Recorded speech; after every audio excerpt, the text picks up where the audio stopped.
Scan now. Meet Sovi, your new AI study buddy. Calculus problems like this differential equation look intimidating, but you can solve them quickly by following 3 simple steps to find the correct final answer today. Start by moving all u terms to the left and x terms to the right. Integrate both sides to find the general solution involving a constant c. You got this. Let's go.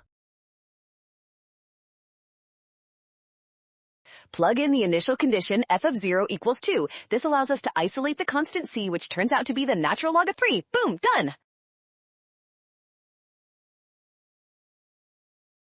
Exponentiate both sides to solve for y. Finally, substitute pi over 6 into your function to calculate the exact value of the solution. That makes option D our winner.